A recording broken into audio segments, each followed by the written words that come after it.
The lesson so loved by the sufferers of cavalry, that is representations of crucifixion. They say, "Learn of me, for I am meek and lowly in heart, and you shall find the rest in your souls." He further says that Ali was the first caliph to protect and encourage national literature. This prince was a scholar himself, and many of his wise sayings and proverbs are published in a book. It is a remarkable work and deserves to be more widely read in the West. Ali was indeed the unique example of human greatness. We may turn the pages of history in vain to find someone like him.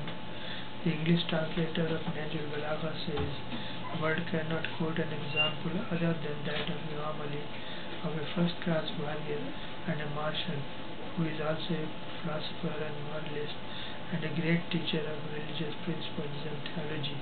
A study of his life shows that his sword was the only help that Islam received during its early days of struggle and its wars of self-defense. For Islam, he was the first line of defense, the second line of defense, and the last line of defense. Who was with him in the battles of Badr, Uhud, Khandaq, Khaybar, and Hunain?" This is one aspect of his life, while the other phase of his character is portrayed by his sermons, orders, letters, and sayings. What values of morality they teach, what ethics they preach, what intricate problems of monotheism they elucidate, how rich they are in philosophy, how they train to be kind, good, benevolent, and pious rulers, and faithful, sincere, and loyal subjects, how they persuade us to be warriors who can fight only for Allah, truth, and justice, and not mercenaries and plundering for wealth and riches, and how they instruct us to be teachers who can teach nothing injurious and harmful to mankind. Was there any such combination before, and will there ever be? Quoted from Sayyid Muhammad Askari Jafri. Holy Quran is profuse in lauding the qualities and services of Ali, and counts him as one of those who have been thoroughly purified by the Almighty of all the impurities and vices. He is glorified in Surah Al-Ra'd 13, Ayah 43, wherein God says, "Those who disbelieve say, 'You are not the messenger sent by Allah.' Say, O Muhammad, Allah is sufficient as a witness between me and you, and who has the knowledge of the book." The Islamic law in most of the instances calls for two witnesses to testify or give evidence for certifying the bona fide of a person and his claim in this instance. Else, also, when the Prophet declared before the infidels that he was the messenger of God and invited them to acknowledge the unity of Allah and follow the Islamic precepts for regulating their views and ways of life, but they refused to entertain his claim and said that he was not the genuine representative of God. This was a difficult and disturbing situation, as it called for the witnesses who could testify the genuineness of his claim and his own bona fide. The law also lays down the qualifications of the witnesses, which are: they should be just, adult, sound of mind and character, and in complete knowledge of the claimant and the issue. In this particular instance, keeping in view the extremely dignified office of the prophethood and his being the chief of the prophets, it was not easy to find the required numbers of witnesses who could answer the necessary qualifications and also be knowledgeable about the genuineness of the claimant and correctness of his claim. The Prophet was aware of the difficult situation, but the Almighty God consoled him in these words, "Say, O Muhammad, Allah is sufficient as a witness between me and you, and he who has the knowledge of the book.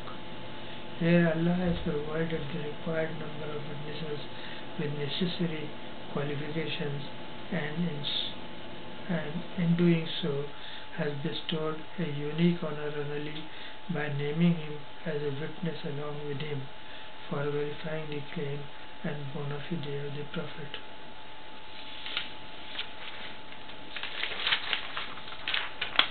It is interesting to note that Holy Book of Quran could have been an equitable witness,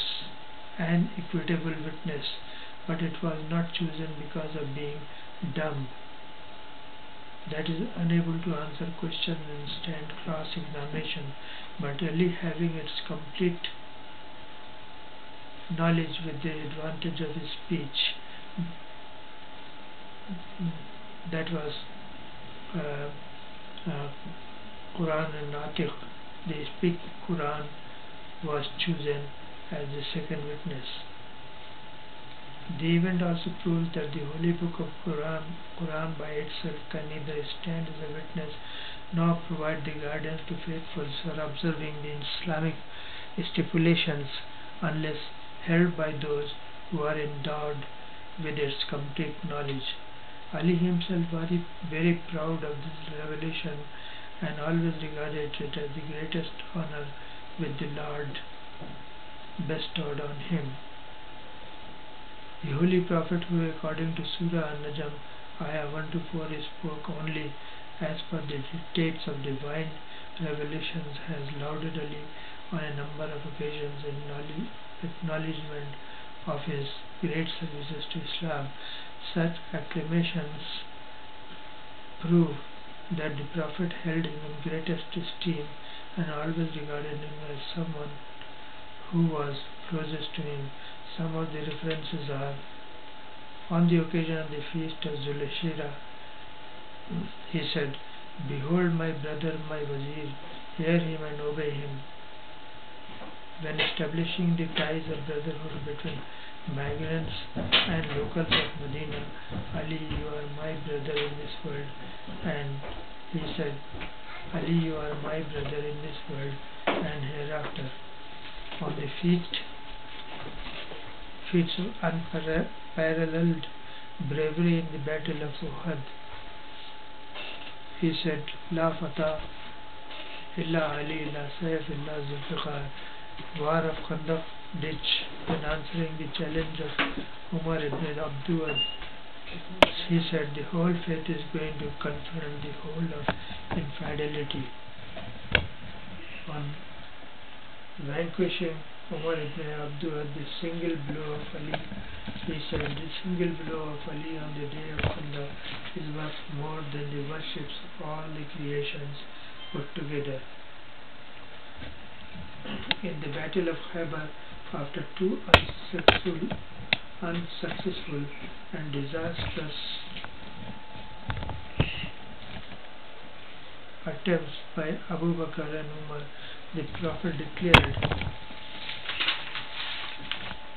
"Tomorrow I will give the standard, that is command of this army, to a man who is brave, who will keep on attacking, who will not run away from the battlefield, who loves Allah and His Prophet, and in turn is loved by Allah and His Prophet, and who will not come back to me without success."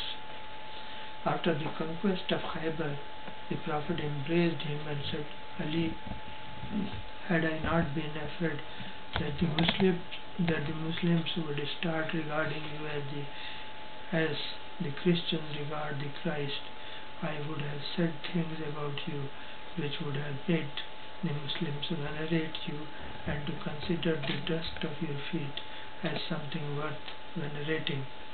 But it will suffice to say that you are from me and I am from you. You will inherit me and I will inherit you. You are to me